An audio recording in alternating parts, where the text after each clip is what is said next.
Hello friends, Radhe Radhe. 2025 में रोहिणी व्रत कब है? रोहिणी व्रत कैसे करते हैं? रोहिणी व्रत के नियम क्या हैं? रोहिणी व्रत क्यों रखना चाहिए? आइए जानते हैं। रोहिणी व्रत जो है महिलाएं अपने पति की लंबी उम्र के लिए रखती हैं। रोहिणी व्रत 5 वर्षों, 7 वर्षों या 3 वर्ष तक लगातार रखा जाता है। रोहिणी व्रत का जो सबसे अच्छा समय होता है यह 5 साल 5 महीने का होता है।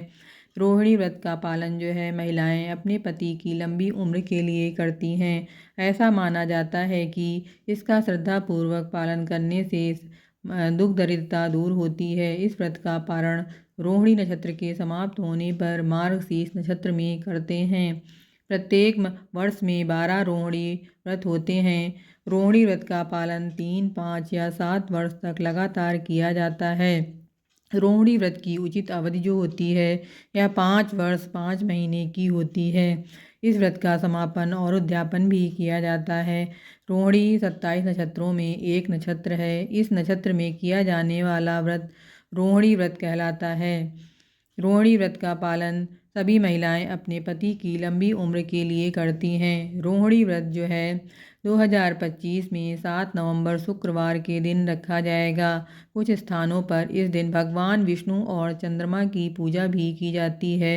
रोहिणी नक्षत्र चंद्रमा से जुड़ा है। इस दिन महिलाएं जो हैं प्रातः स्नान करके पवित्र होती हैं। इसके बाद भगवान सूर्य को जल चढ़ाकर पूजा का व्रत का संकल्प किया जाता है और धूप दीप जलाकर पूजा पाठ की जाती है। व्रत का क्या महत्व है? हिंदू धर्म में और जैन धर्म में इसका बड़ा ही महत्व है। विशेष रूप से जैन समुदाय के जो लोग हैं, महिलाएं हैं, इसे श्रद्धापूर्वक करती हैं।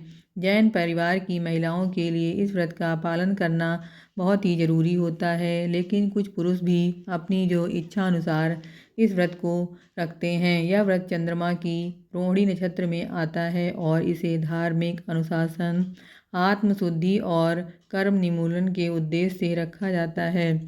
ऐसा मानते हैं कि इस व्रत को रखने से मनुष्य को सभी कष्टों से मुक्ति मिल जाती है और मोक्ष मिलता है। इस दिन महिलाएं पूरे परिवार के साथ पूजा करती हैं, विधि विधान से पूजा करती हैं और अपने पति की लंबी उम्र के लिए और स्वास्थ्य के लिए प्रार्थना करती हैं। इस दिन जो महिलाएं या पुरुष पूरी श्रद्धा से इस व्रत का पालन करते हैं, उनकी सभी मनोकामना पूरी होती है।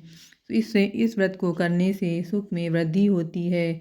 स्त्रियां जो हैं, महिलाएं इस व्रत को संतान और वैवाहिक सुख में वृद्धि के लिए भी करती हैं। व्रत के दिन ब्रह्म मुहूर्त में उठकर सुबह नहा धोकर स्वच्छ वस्त्र पहने, मन वचन और कर्म से पवित्र रहें। इस दिन जो है किसी प्रकार का झूठ न बोलें। इस दिन व्रत का कथा का श्रवण और पाठ अवश्य करें। अगर आप उपवास रह सकते हैं तो उपवास भी रहें और फलाहार कर सकते हैं। पूजा के बाद आरती करें और दिन भर भगवान के नाम का जाप करें। व्रत का पारण अगले दिन उचित समय पर करना बहुत ही ज़रूरी होता है। फ्रेंड्स, अगर आप चैनल पर पहली बार आए हैं तो प्लीज़ लाइक और सब्सक्राइब ज़रूर करें। अगर आप बिना सब्सक्राइब किए चैनल देख रहे हैं तो प्लीज़ सब्सक्राइब ज़रूर करें।